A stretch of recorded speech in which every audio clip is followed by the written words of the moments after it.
One of the things that we have not done much to dig into in great detail, I think to the frustration of some, in the last two sessions, has to do with struggles to reduce and ameliorate the problem of homelessness, which is a trouble on the conscience of so many of us, that so many of our fellow human beings are on the street and unhoused. And Gail, one of the things that I did last week was have our forum committee place in the chat and then send out by email several documents on this subject, including one that I got from your own organization, All Home California. That is the regional plan to try to reduce homelessness in the Bay Area by some 75%. I was actually pleased that it wasn't a utopian plan that would get rid of it entirely. As desirable as that might be, I think many of us who've worked on this issue for 40 and 50 years, as I have, know just how deeply entrenched some of our cultural biases are that will make it very difficult to entirely get rid of homelessness in our time. But I wonder, Gail, if you would be willing to kind of hit some of the high points of that plan and tell us where you think things are developing most desirably and where the real sticking points are. Well, John, thank you so much. And please, if anyone's having issues with my audio, please let me know. I am outside. It's delightful to be with all of you today. I'm Gail Gilman. I'm the Chief Strategy Officer at All Home California. And just for a minute, All Home California is a regional group working with the 9 Bay Area counties to address and redress the situation of homelessness. But we're also extremely concerned that there's 800,000 individuals in the Bay Area who are subsisting on less than $37,000 a year.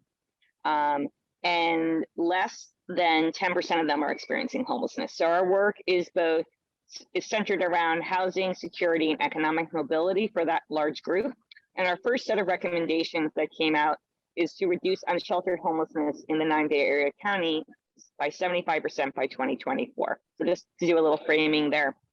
And we believe it can be done by taking a sort of different and radical approach than in the past. And we're calling for simultaneous investments at the county level and at the city level in both interim housing to immediately get our brothers and sisters off the street. We feel it's a humanitarian crisis for anyone to be living in a tent in their car. While we also simultaneously invest in permanent housing solutions, I think what makes our plan unique and different, and I'm happy to take questions on it, is we believe that we need to stop the inflow into homelessness.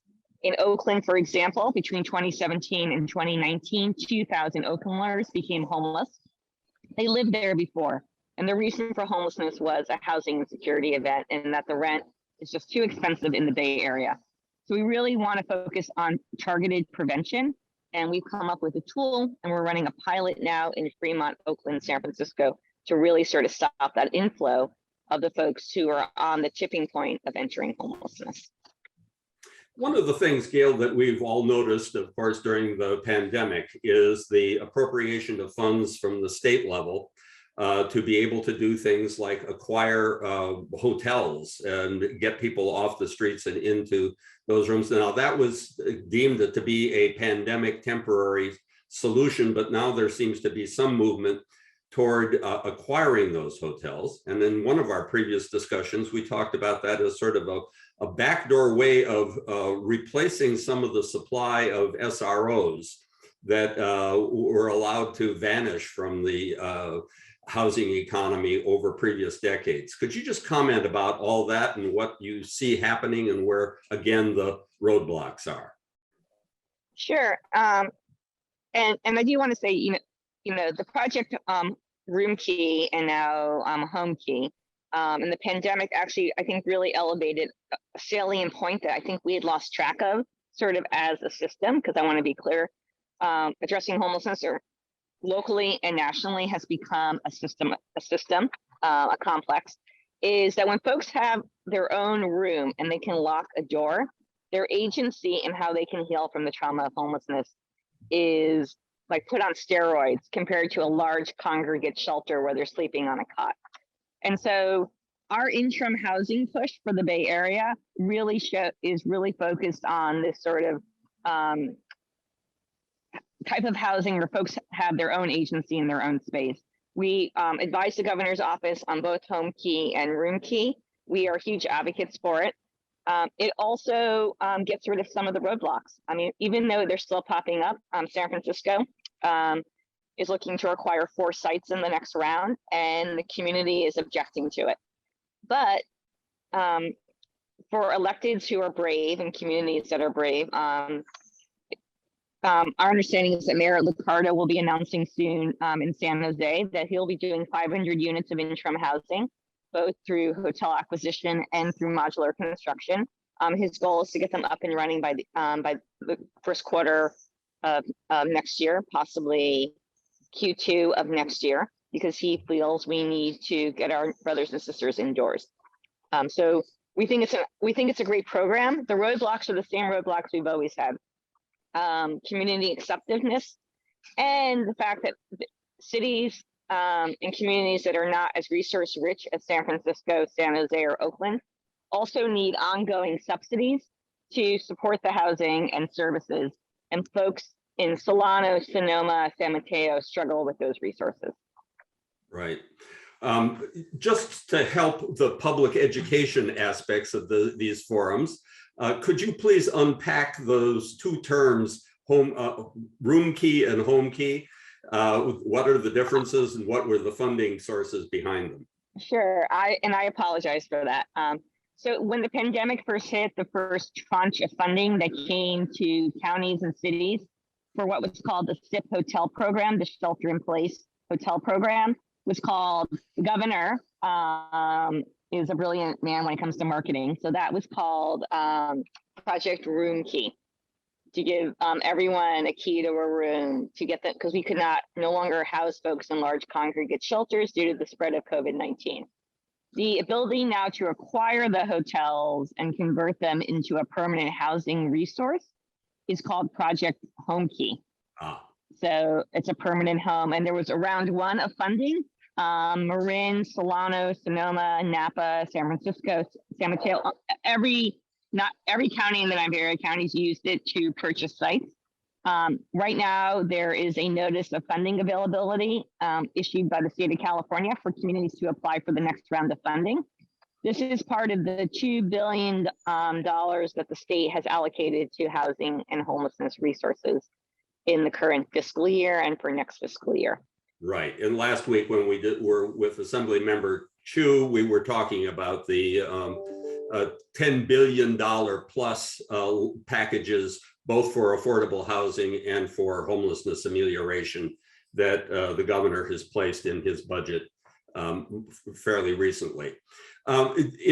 Just in the neighborhood of our own congregation, we've encountered some resistance to the home key acquisition of the Hotel Buchanan, despite the fact that the area is represented by one of the most progressive members of the board on the Board of Supervisors, Dean Preston.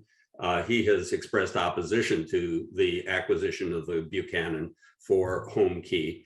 And do you have any update for us on what's going to happen to that particular project? I don't know how closely you follow our city hall politics, since you're really more of a regional policy person.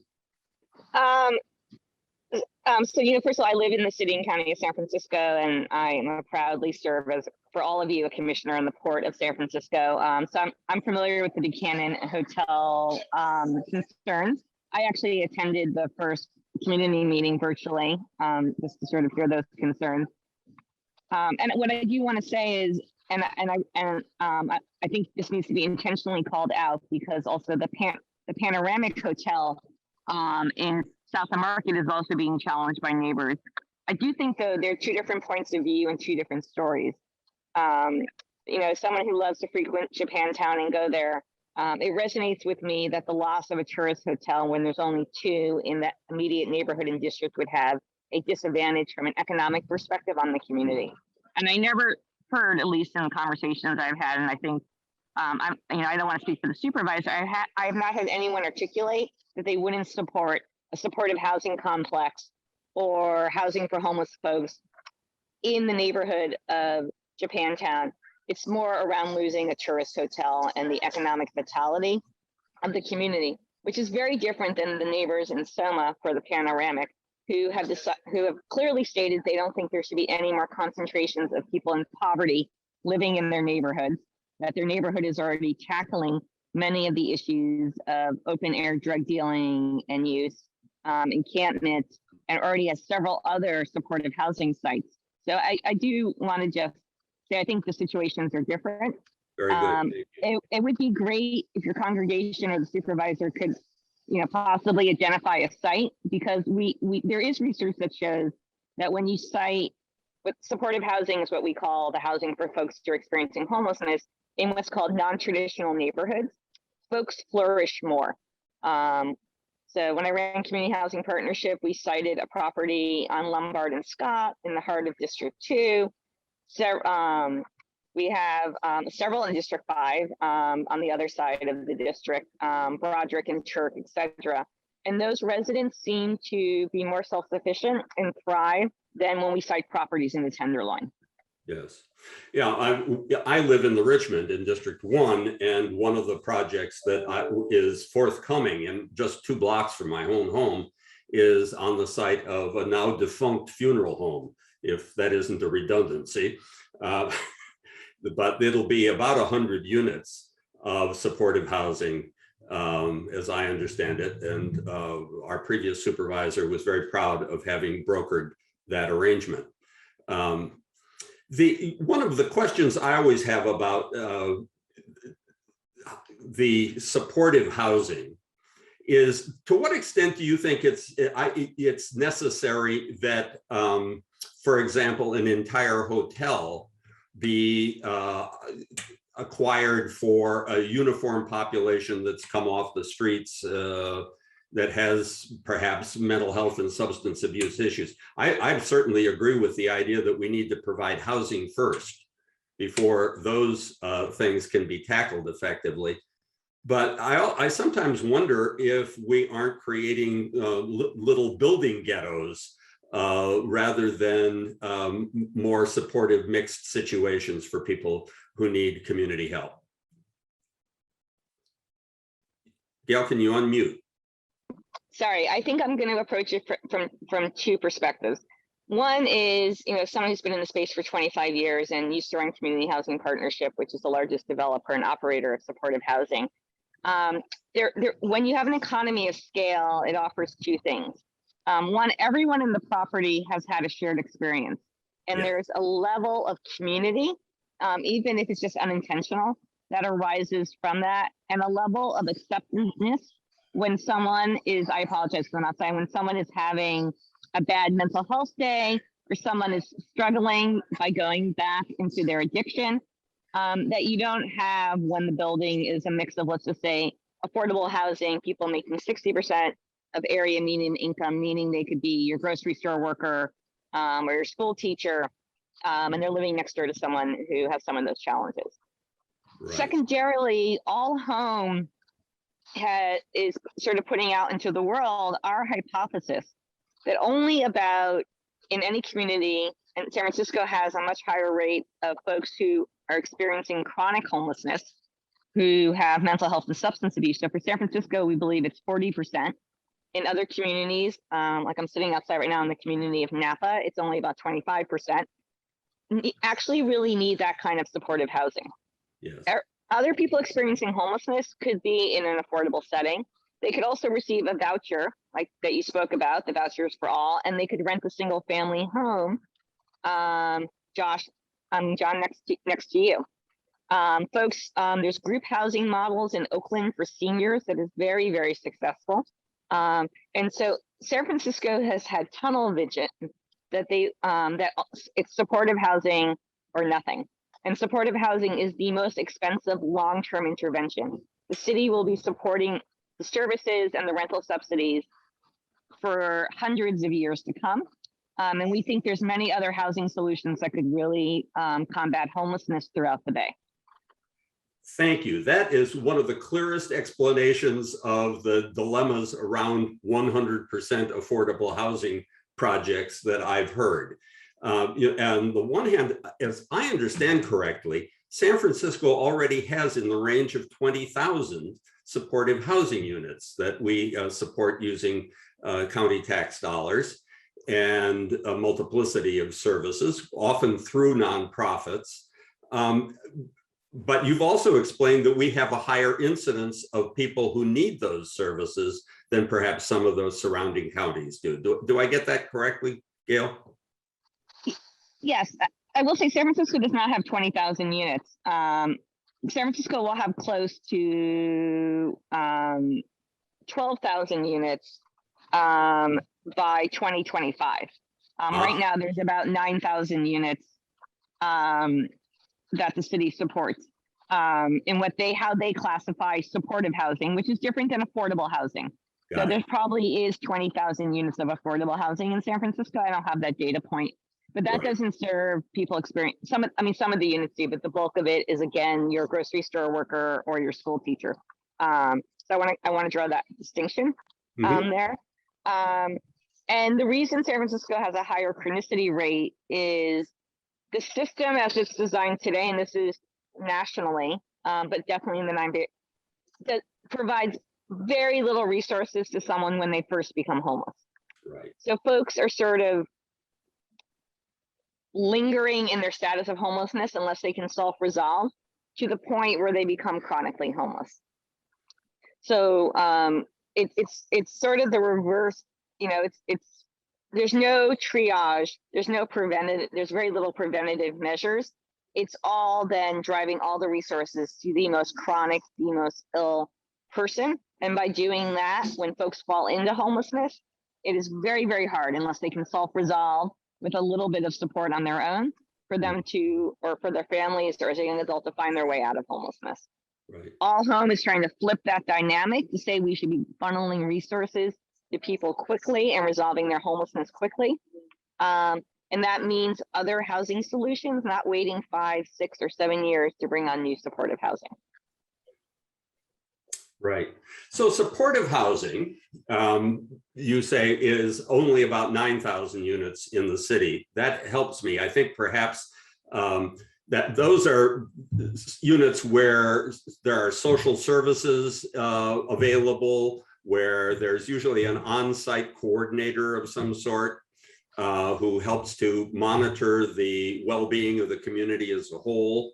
What else characterizes supportive housing, Gail? Yeah, so usually there'll be, some of them will have nursing on site.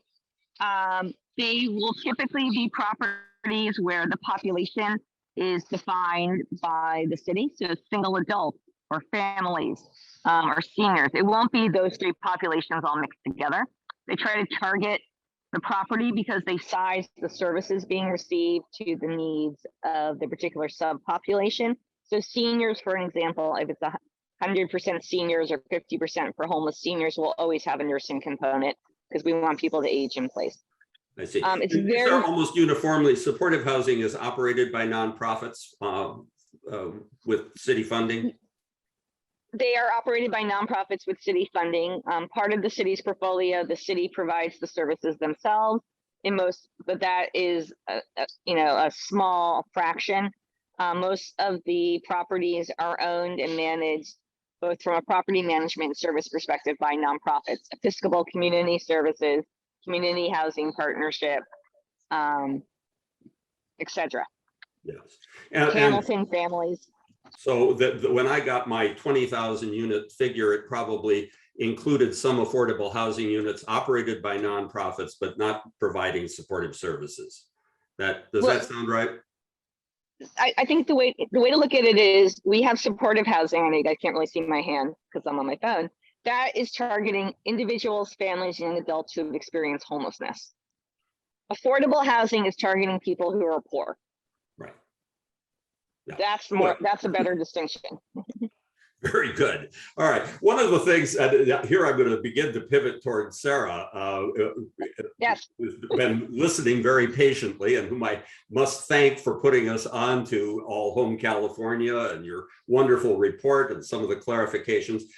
Is there anything else in your report that you think should be lifted up as a matter of public education? I'm going to again suggest that if you didn't receive it from Bruce Neuberger and our forum committee last week, that report is available. It's the plan to reduce homelessness in the Bay Area generally by 75% by 2024. That's an ambitious plan. What else should we know about it, Gail? I think the thing I want to elevate and really lift up and hope people can pay attention to is there are also 8 policy goals, ranging from relaxing zoning to allowing density, we support the changes in single family zoning. We need to build more housing in the Bay. We need to have tenant protections. So folks who are extremely low income, who is cleaning your home and making your coffee and selling your groceries can afford to live in the Bay Area and who and are protected.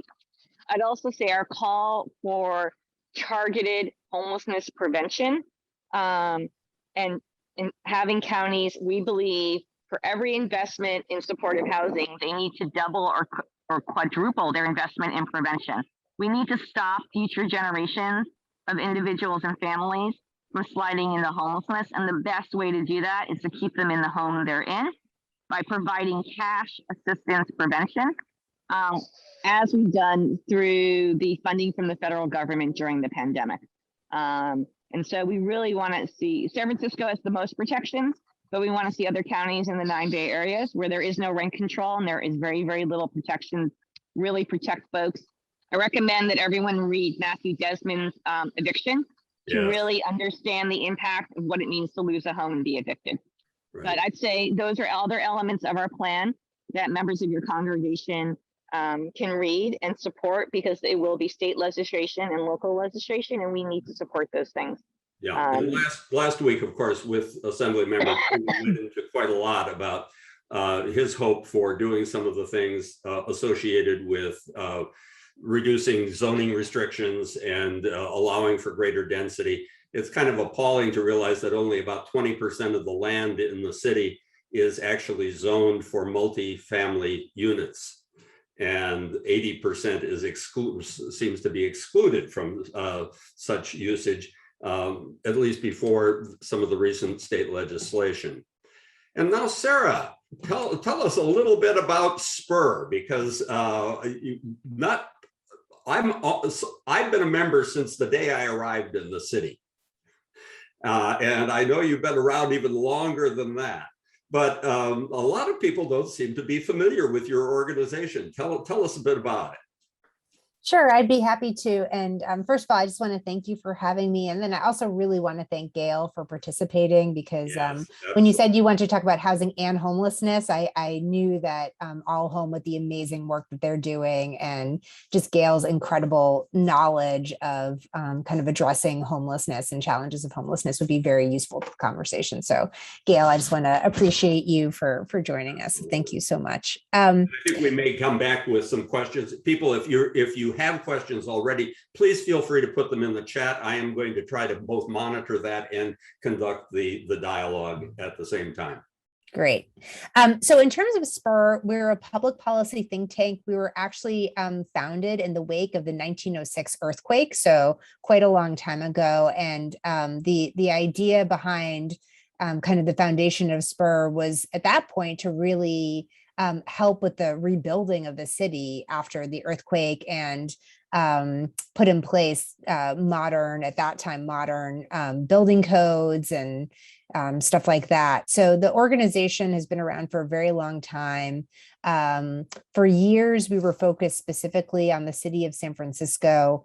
And then about 15 years ago, 12 or 15 years ago, we kind of had this realization that so many issues that San Francisco faces are actually regional in scale. The solutions are actually regional in scale. And using that insight, we opened up offices in San Jose and in Oakland. And then we also actually do some state policy work as well. But broadly speaking, we're a public policy think tank. We're focused on research, education, and advocacy, and we're cross-disciplinary. So we do housing policy, and we do planning work, and we do transportation work, economic justice work, and sustainability and resilience. I think I should jump in here and say that, to my knowledge, there are at least two members of our congregation who've been very involved with SPUR over the years. George Miller, Yes, has contributed significantly to some of the research that's been done on housing issues, and Charmaine Curtis, who has been on the board of SPUR not only in San Francisco, but also in Oakland, and as an African-American developer of affordable housing herself, certainly has a great many experiences, one of which seems to me to be, Charmaine has made it clear to me that she finds the anti-development mood of most progressives in our city really very frustrating, because it also seems to go across the board and prevent the development of affordable housing. Last week, Sarah, we discussed with Assemblymember Chiu whether maybe paradoxically, the pandemic has turned the tide politically, and we're now coming out of a very broad anti-development, anti-housing of any anti-change political atmosphere into one where there's more support for housing development and affordable housing in particular. Is that your sense as well? Yes and no. And I'm glad that he led with that. I also say that George Miller is also a board member of SPUR, Yeah. so we're very lucky to have both of them. And Charmaine is obviously just an incredible person, and I always enjoy speaking with her.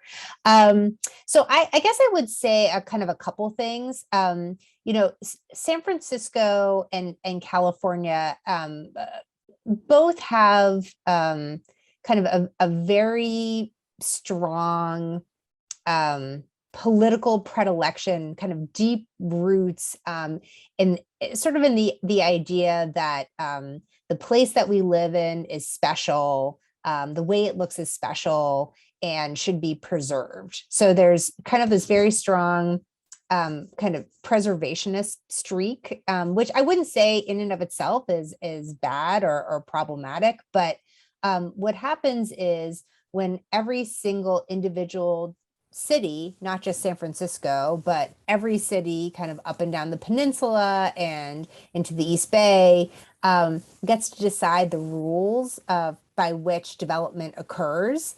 And it's the sum total of those decisions that make up how much housing gets built. That's when we have what is essentially a crisis of the commons, and we just have a failure to provide a sufficient amount of housing. And this sort of desire to kind of keep things as they are, again, as I mentioned, is this really strong current in San Francisco politics. I think depending on what neighborhood you're in, there's also like, Gail was talking about SOMA, for example, and their concern about housing for those who are formerly homeless. There's like a fear of the other that is a very strong human fear, like, oh, who are those people and what are they going to be like, and they're going to live right next to me, and what's that going to be like, and what if they do things I don't like, and then all of a sudden you have like this very strong not in my backyard sentiment that is I think across the board, but in some neighborhoods, again, particular to affordable and supportive housing, that's very problematic. I think that there's been a movement over the last, I would say, 5 or 10 years to really change the conversation about density and what that means. And part of that actually just sort of exploded from the just young people being super frustrated about the high cost of housing in the Bay Area. Yeah, that's what Conor documents very clearly in Golden Gates. Yeah, and it's really, I have to say, it's been incredibly amazing to me to see all these young people. I have been at SPUR probably 16 years, and the first 5 or 7 years, I would go to hearings and I'd be speaking on behalf of housing, and there would not be very many of us speaking on behalf of housing. You know, there'd be some, but not a ton.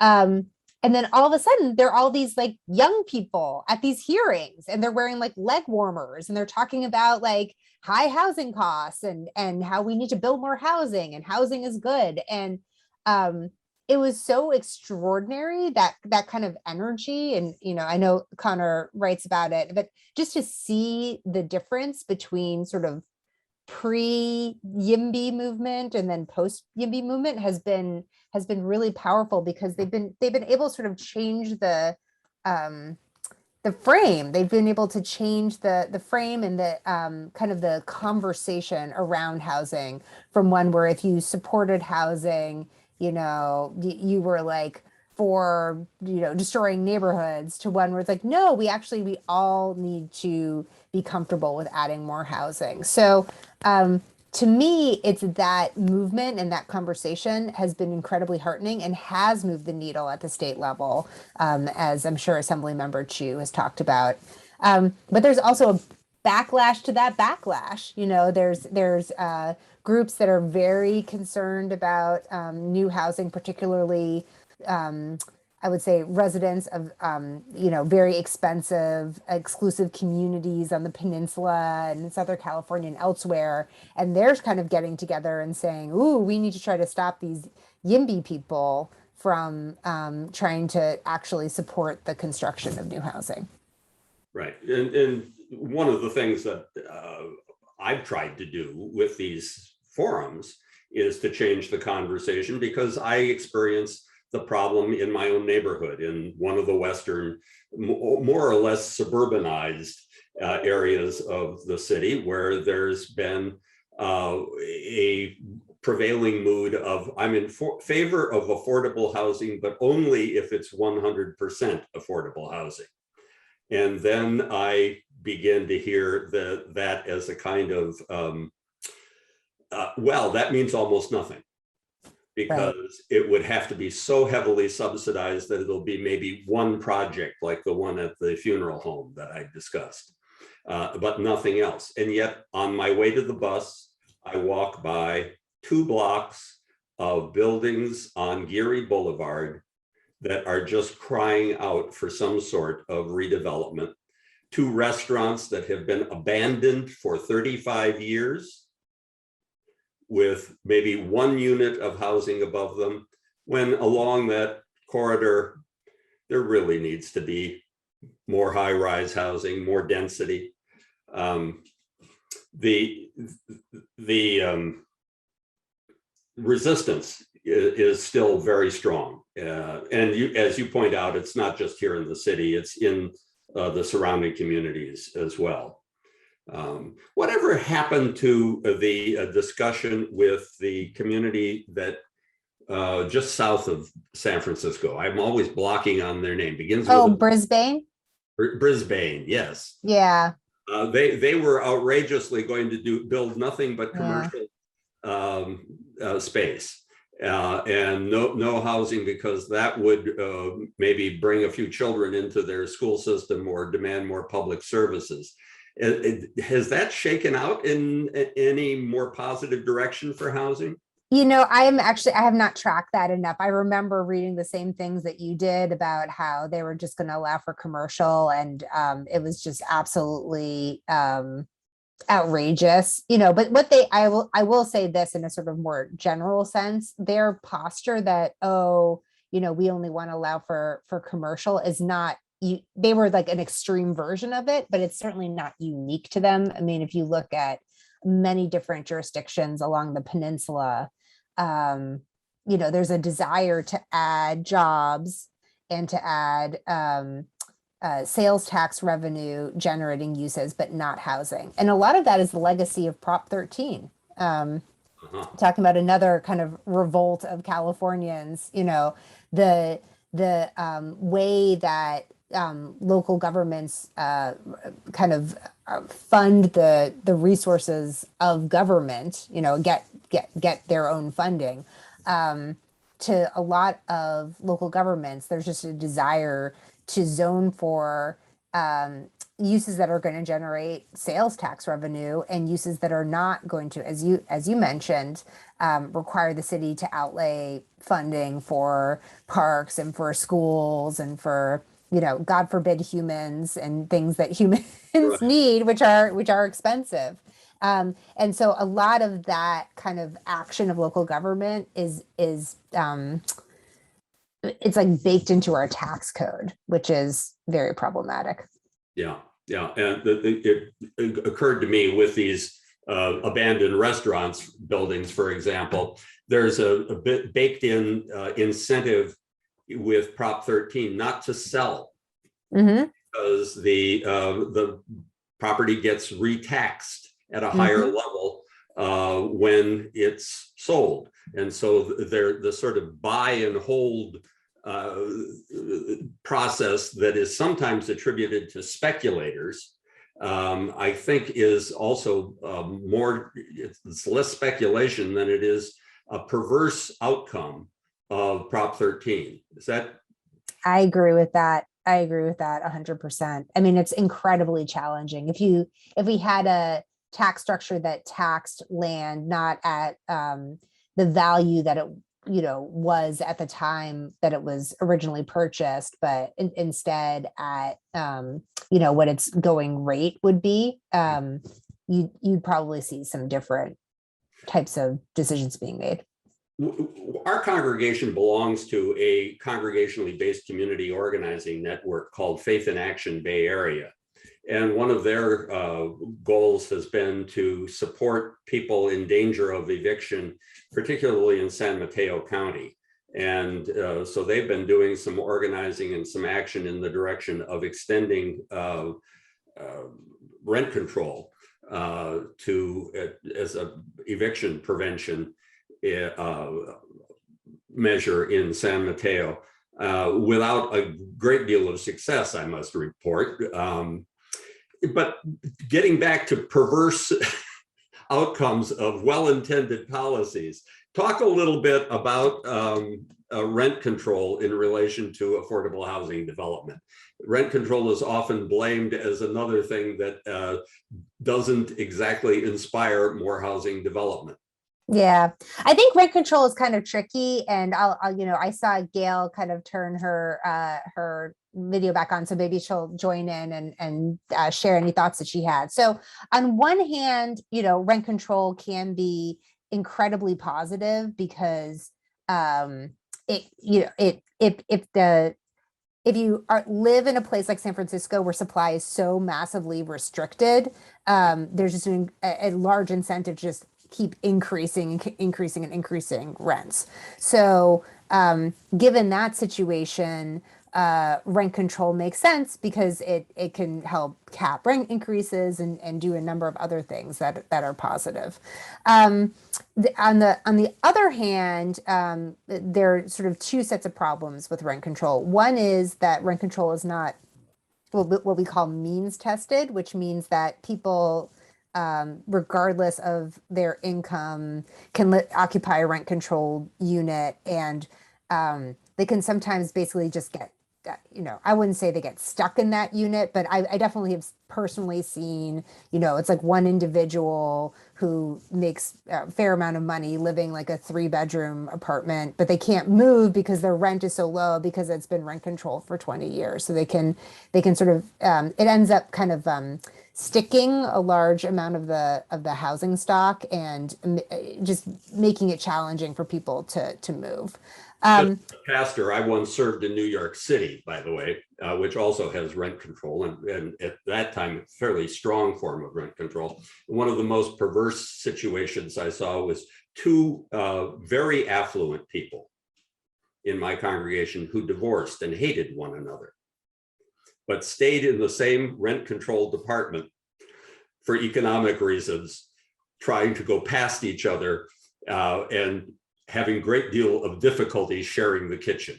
just to Yeah, that's and people have like I don't know if you've ever watched the TV show Sex and the City, but Carrie Bradshaw lived in a rent control unit. And so those opponents of rent control be like, oh, everybody's in rent control is a Carrie Bradshaw, and then supporters are like, no, everybody in rent control would otherwise get, kicked out of the city. So I think there actually isn't as good data as one might imagine about who is living in rent controlled units, and a number of the state, I think, assembly members and others, Buffy Wicks, I believe, has like a rent registry bill just to kind of get more information about these units, which I think would be very, very helpful.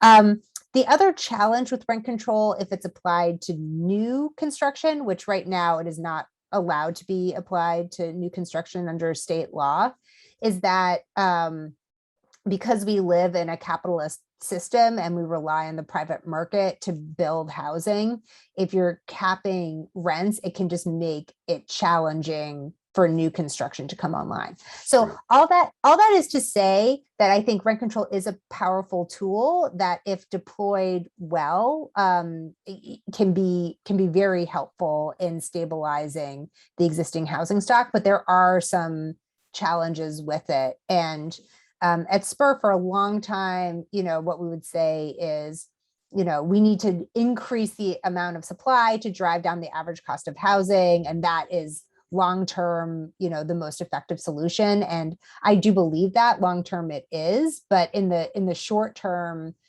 where housing supply is highly constricted, rent control can be a useful tool. Right. And, one of the things sorry. about it. Go ahead, I'm Gail. good. I just wanted to add two things. Because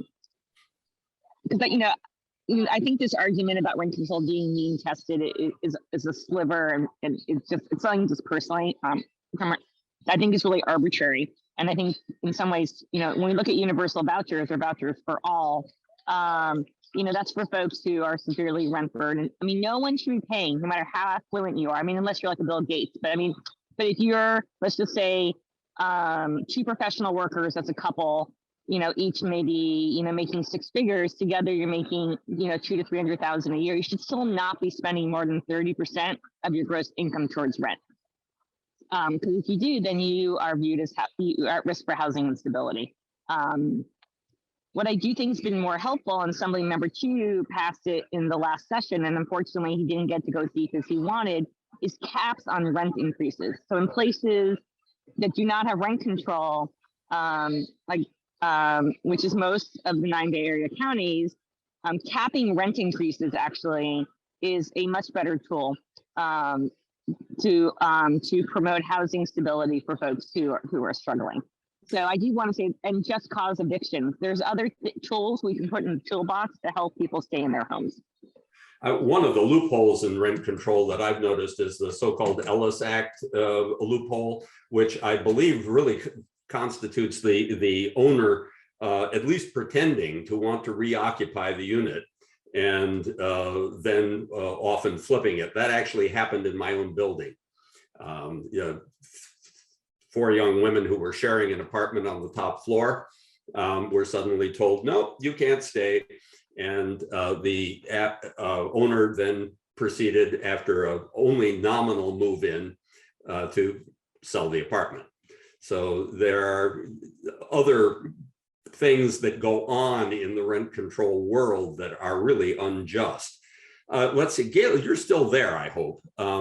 One of our questions in the chat has just raised another moral place of pain for many of us: the encampment sweeps.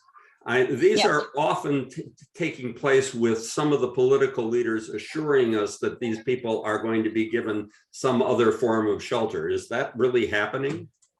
Yeah, I mean, so the sweeps are hard and controversial, right? And I was actually just talking to an elected about them today. I think the problem with the sweeps, is, and, hopefully there's a new director running that program, Director Dodge, Sam Dodge, is running what's called ASOC, which is, I can't remember what the acronym means, but that's the interdepartmental group of people, emergency management, police, Department of Public Health, et cetera, who coordinate them. they're supposed to be offering folks shelter. Now, it depends on what kind of shelter they offer folks. If you're offered to go into one of the shelter-in-place hotel programs, which they're not currently putting new people into, but if I was told I could go to a hotel room and go there versus go to a large congregate shelter, I might be more likely to take it. The other issue we've seen with encampments is that folks form community, and so if me and my friends all take shelter, it's more likely that the bulk of the folks in the encampment will. If the majority of folks decline the offer, there's sort of a groupthink process. So folks just pick up and move and go further down. This is why San Francisco probably needs to bring on, I would say probably close to 1,000 units of interim housing. And then there'd be enough flow in the system where you could say to people in encampments, we have a place for you to go.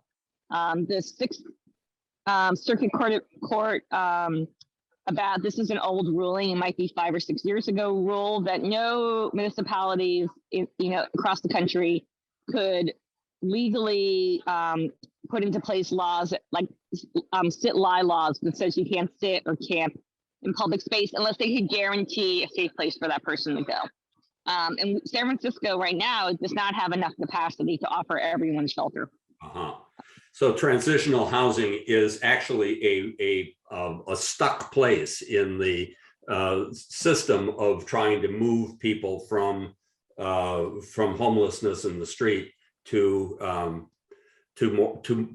longer term housing solutions. The whole system right now doesn't have what we call flow. And so when you read our report, All Home talks about the 1-2-4 model. We need to invest in interim housing. And for every investment in that or every unit we create, we need to create 2 permanent housing solutions. And that could be a voucher, could be supportive housing, could be shared housing, could be group housing, but a place where people permanently will have housing stability. And then we need 4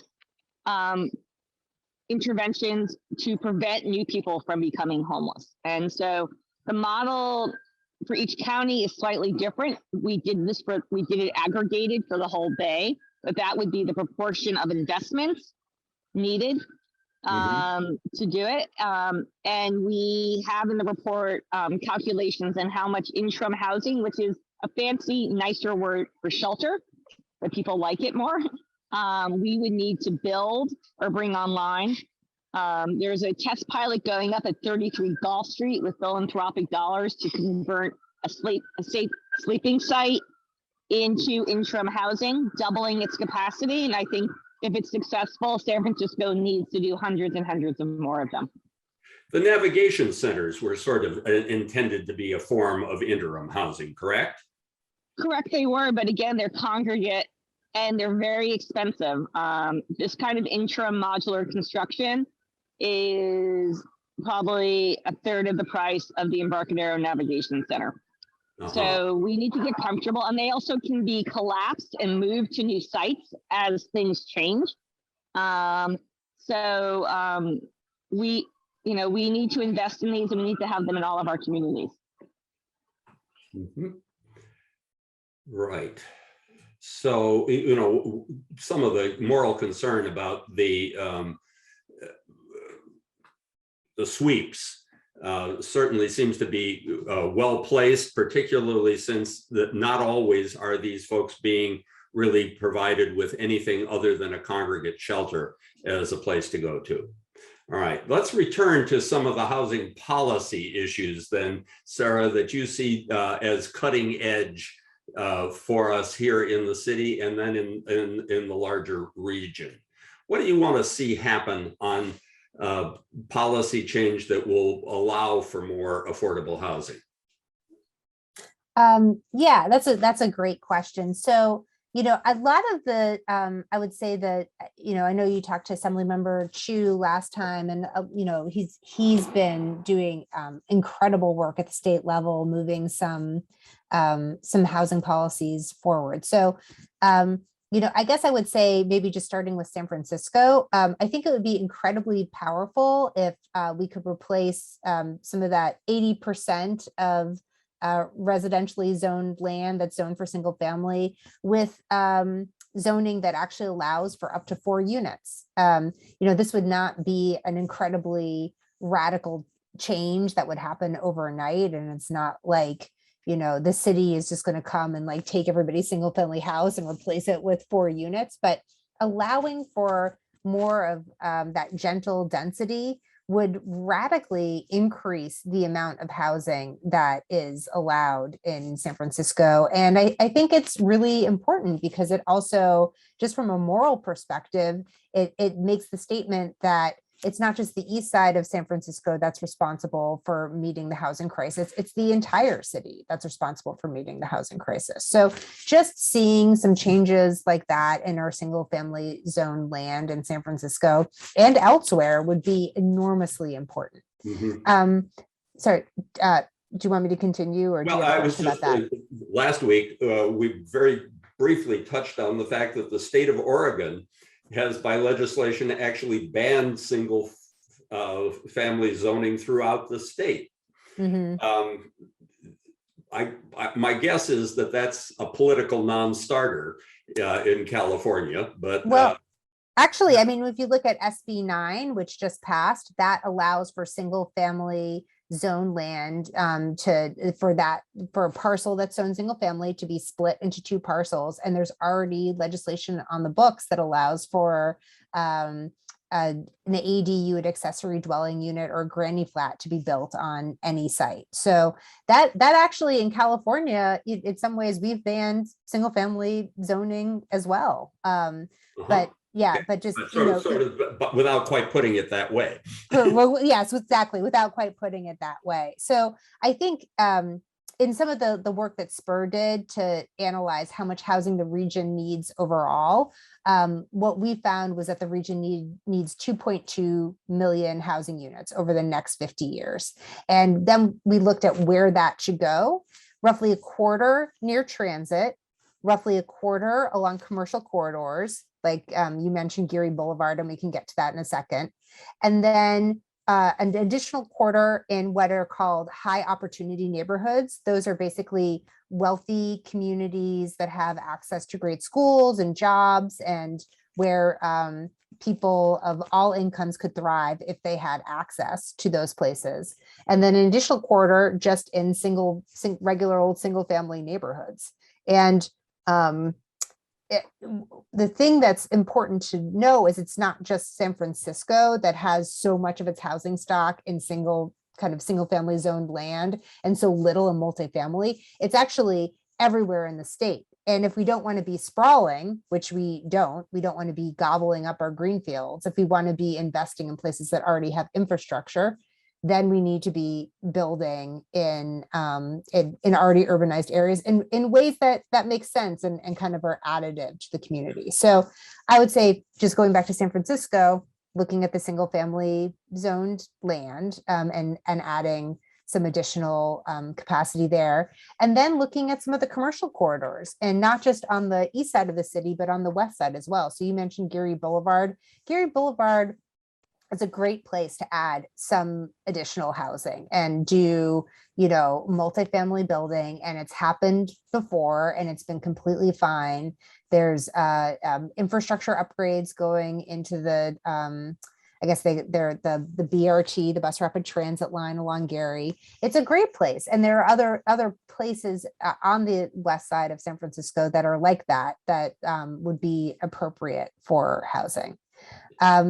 And so I think every city needs to be thinking about where are the places that we want to accommodate growth, and how are we going to add more neighbors? And Gail talks about our brothers and sisters. Well, everybody new can be our brothers and sisters, and we can add to every community in a way that makes the community better and more inclusive and more exciting. And let's make space for more people. So, there's really like a kind of a local component, and local governments making better choices about land use that we would like to see. And then at the state level, it's, encouraging communities to make those choices and then making it harder for them to make bad choices. And there's lots of different ways to go about doing that. The Chronicle this morning, by the way, had a good article about the impact of SB 9 on the various communities in the Bay Area. Oh, great. It basically showed that San Francisco is least likely to benefit from adding a granny unit or two around. I guess they estimated about a 10% increase in density. It's actually some of the less dense counties around us that will have the greatest impact, where previously only one unit was allowed, now two would be allowed, et cetera. So a lot of the solutions do seem to me to need to be regional. And not just here in our city, but last week, for example, Assemblymember Chiu was talking about trying to get housing built along public transit like BART.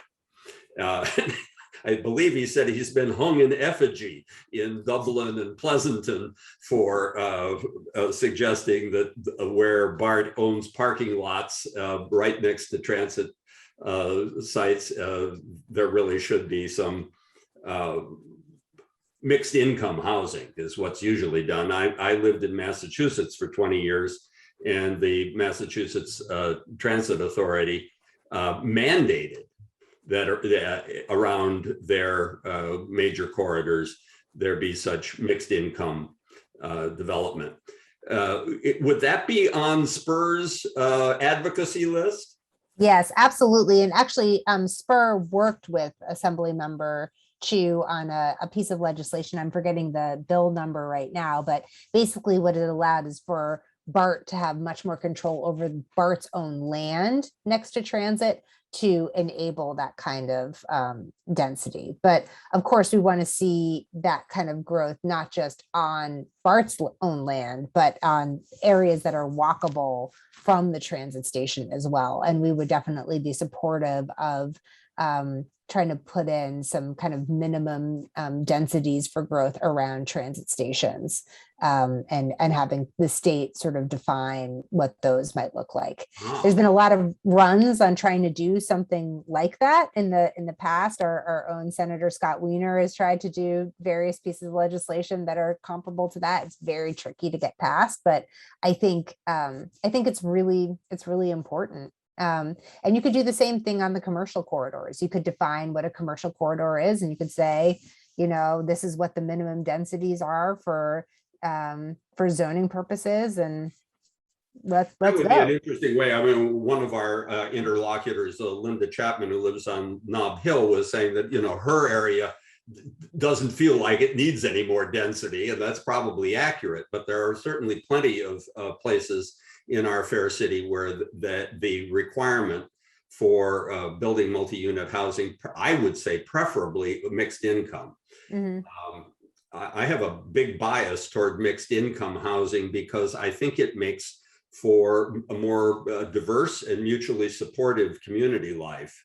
And that's one of the reasons why I balk at phrases like "I'm for housing, but only if it's 100% affordable." That makes sense. I mean, San Francisco has an incredibly high inclusionary requirement, and inclusionary basically means that the developer is required to put a certain percentage of below market rate units within their property. And so many of the market rate housing developments that move forward do have an on-site inclusionary component as well. And that's recently been jacked up in the city. Yes, it has. Unpack that. What's changed? It used to be that you could pay a fine, essentially, pay into an affordable housing fund, or do the affordable housing somewhere within a mile of the new development. And both of those things would allow you to build an all luxury or all market rate development. But are we now requiring that each new housing development include lower income housing within the site? No. Well, Gail is leaving, so I'm just going to wave goodbye to Gail and say thank you. And I'm sure she's going to, if you have more questions about homelessness, please, ask her. Thank you, Gail. We very much appreciate it. I'm going to urge people to read the report and again, remind them of how to find it. All right, good. Thanks again. Thanks. Bye-bye. So the most inclusionary ordinances, in order to be legal, need to give developers different options to meet the inclusionary requirement. And so, as you mentioned, there's an on-site option. There's what's called an in lieu fee option where they pay a fee. And then there's an off-site option. And in my mind, they're all good options because the in lieu fee option allows us to build more affordable housing, and it can be incredibly effective, and you can target the units to deeper levels of affordability. That's good. An off-site option, depending on where it is and what it's like, can also, again, provide deeper levels of affordability. But if the inclusionary ordinance, I haven't tracked the most recent inclusionary as close as I did like the last 2 or 3 rounds before that. But there's always sort of a way that from a policy perspective, the city was trying to structure the inclusionary so that the on-site option was the preferred option from the developer perspective. Like, it made the most sense financially, and they were sort of most likely to take that option. And so I think that is probably still the case. But there are some building types, like if it's a super high tower that's incredibly expensive to build, like they might not do the units on site. And maybe that's not necessarily, a bad thing. If it's an ownership, like condo project with high HOA fees, maybe it does make sense to do it in lieu fee. But for the most part, I think that the cities really does try to encourage developers to provide the units on site. Again, there's a good example, friends, in the neighborhood of our own congregation. Many of you will remember the former KRON building on Van Ness, which is within sight of the church. That's where Hillary Clinton had her campaign headquarters after KRON moved out. That site has now been redeveloped by actually a firm owned by a former member of our congregation. I met with him when that project was going through the planning process and required people within the area to comment on the same. I went with the pastor of St. Mark's Lutheran Church, so that both of us heard the same things. They were not going to do the things that we most advocated for. It was going to be a condo building rather than rental housing. We rather hope that rental housing tends to be a bit more generally accessible, economically and otherwise. And secondly, they were not going to do on-site inclusion. They were going to choose to do it with a project with an affordable housing developer within a mile of the site. So what we ended up with in our neighborhood is not what we as a religious community would most have desired, a more diverse housing development. And one of the things that I'm glad to hear and actually want to get more informed about is, how does the city put the pressure on the developer to choose inclusion on the site? Yeah, so they can't really pressure the developer to do that. I mean, I guess they could, depending on who the, all the developers want to have their projects approved, and so they want to please, whomever the supervisor is that their project is within their district. But I guess what I'm saying from a structural policy perspective, when the city is putting together the inclusionary plan, they run what are called financial pro formas, and a pro forma is what a developer uses to kind of analyze whether their project can move forward or not. And so probably with their financer too, the bank is looking at those. Does it pencil out? Does it pencil out? And the bank, they're talking to the banks, they're talking to the different financial entities and trying to figure out, how does this work or not work? And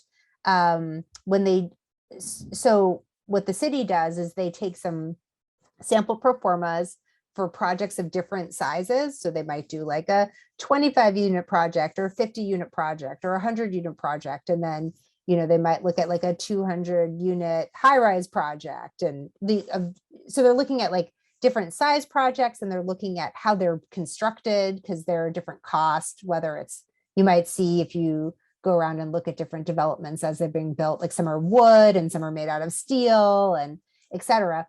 So they're looking at all that kind of information the city is, and then they're saying, okay, well, if we require, you know, I don't know, 18% of the project to be affordable inclusionary percentage, if it's on site, but we require an in lieu fee that's worth, I'm just throwing numbers out here because I don't have the numbers memorized, but a 30% in lieu fee, it's going to be more expensive to the developer to do the in lieu fee than to do the units on site. So they're really looking at kind of like the financial incentives and trying to align them to have most projects choose the on-site option. That is very helpful, Sarah. And I think I'm going to stop dialoguing with you and again, encourage people to use the chat during the few minutes that we have remaining. One of the things that I've heard as a kind of summary from these 3 sessions was brought home today by Gail when she talked about the need for temporary or transitional housing, maybe as many as 1,000 units in our city. It's kind of a replacement to just shelters. But places where people who, for example, are being encouraged not to camp under the freeway actually have a place to go where they can control their own, they have some agency, they have a room of their own. We need about 1,000 transitional units in the city. That's kind of new goal thinking for me. We certainly need a whole lot more supportive housing.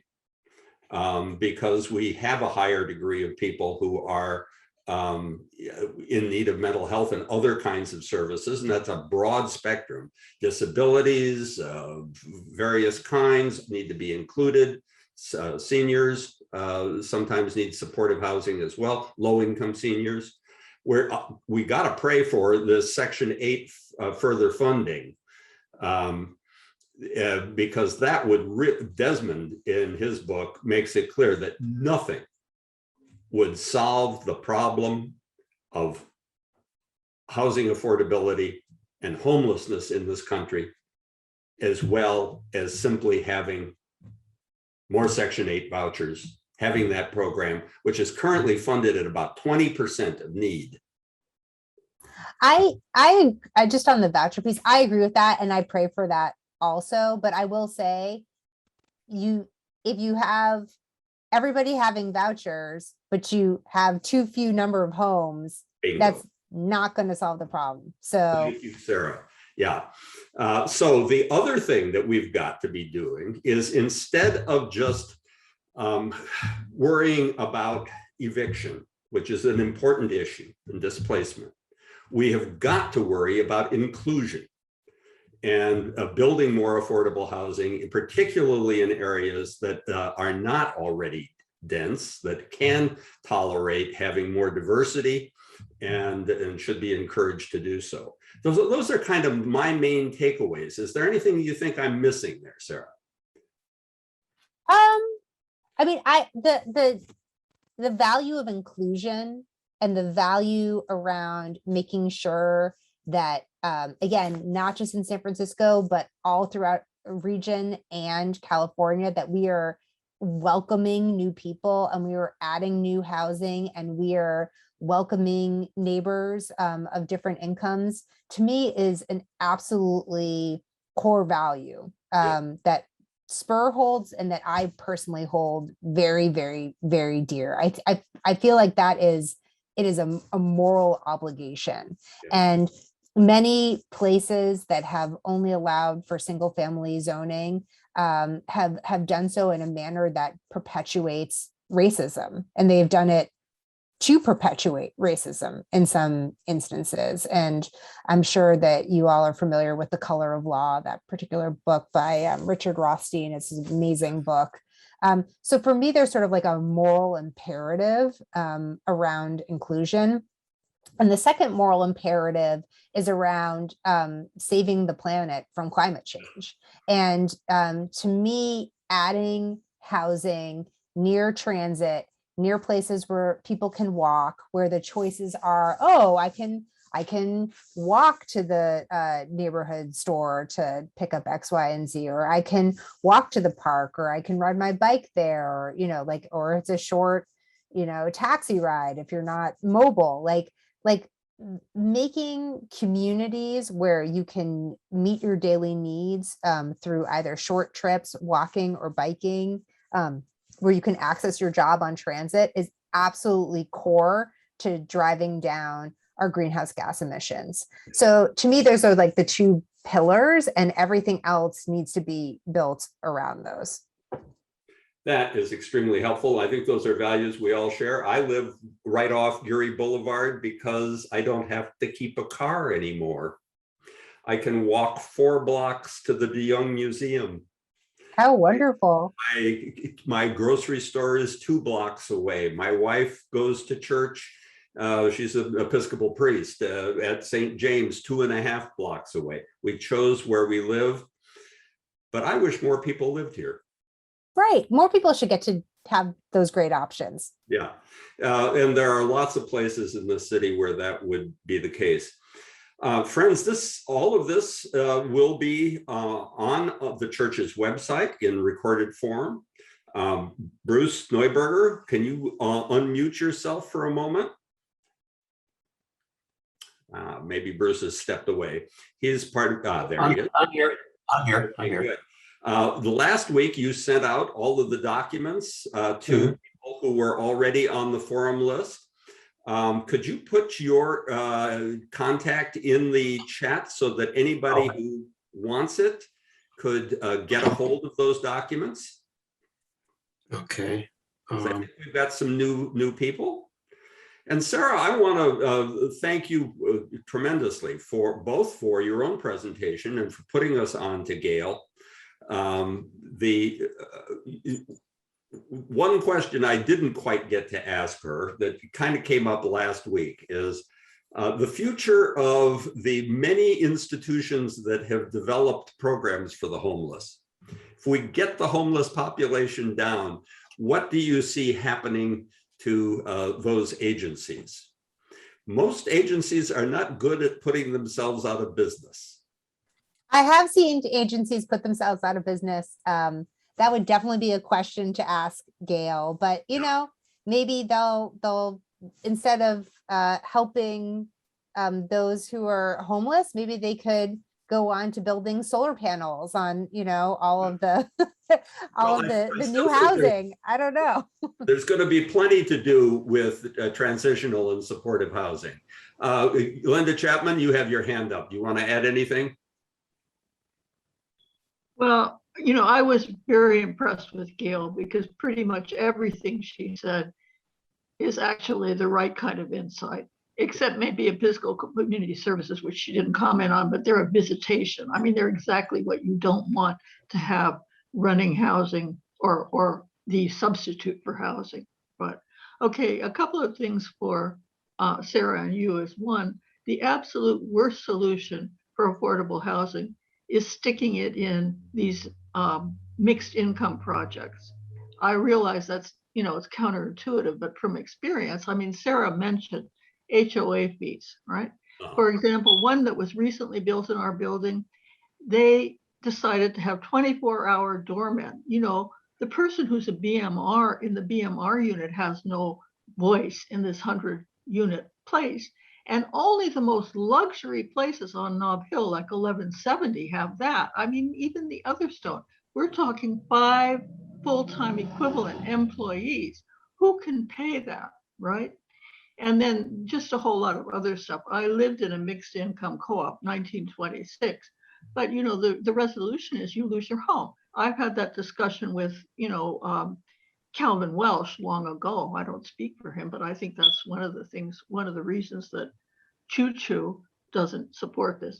The other thing is if you take now in rentals, that wouldn't be a problem, but if you take the money from the developers and put it all into a separate project, then the rents can be very low. TNDC built a beautiful place for formerly homeless people. If it's BMR within a rental building, the income in San Francisco is so high that the BMR rents can be very high. You know, and one other last thing is think about recapturing the housing that we did have. We put back, Nob Hill Neighbors, put back through MACRAS into the housing element that our policy is to preserve housing because it's always going to be more affordable than anything else that you built. Okay, well, let us recapture all those units along Geary and other places that were allowed to convert to commercial. We don't need all that commercial space now. There are all these empty commercial places. You know, they were privileged to do that. Recover them as housing. I see whole buildings on Geary like that, since you speak of Geary. And then all the SRO units that we saved with residential hotel conversion controls, but which were allowed to slip away. We need to recover those, etc. All right. Any comment, Sarah? No, I think those are all important points. And I think Linda, speaks very well about the kind of the trade-offs between doing mixed income versus 100% affordable. I mean, there are certainly trade-offs between those two models. And they become more significant, especially if you're talking about like an ownership condominium project with HOA fees. I could see where those would be particularly problematic. I want to recognize Deborah Baldwin and then Louise Van Horn, and then we're going to wrap up. Hi, I am one of the beneficiaries of the BMR program, and my building is an inclusionary building. And when I think about the difference between the inclusionary buildings and the 100% affordable buildings, yes, the 100% affordable do have a tendency maybe to be a little bit lower in price, but the trade-off is, and it makes me think of old days of food stamps, when you had paper coupons and the stigma that created because everyone could see that you were on food stamps. And then they switched over to the EBT card so that it just looks like you're using a debit card like everybody else. Stigma eliminated. It's kind of the same issue, I think, between the inclusionary and the 100 affordable building, because people in the community know that's a 100% affordable. These are all low-income people. When you're a resident under BMR in an inclusionary building, nobody knows which units were designated unless you are working for the company and you know from their original plat which ones were designated to be included in the BMR. You just are any other resident. And it's also nicer for the eventual renter because, for example, I noticed the 100% affordable buildings, they all have laundry rooms, but all of the inclusionaries have laundry in the unit. They have nicer amenities because they build the buildings to attract the market renters. And now you have access to all the same things that they do. So the buildings are nicer. As the educator here, VMR, unpack it, please. Below market rental. Okay. So that's the program that was being talked about of developers have the choice to do inclusionary offsite or. I just want to make sure everybody got that. Acronyms are so often used by we people who call ourselves UUs. Yeah. Rather than Unitarian Universalists, that I'm very conscious about how exclusionary sometimes those terms are. Louise, you had a comment or a question. Unmute, please.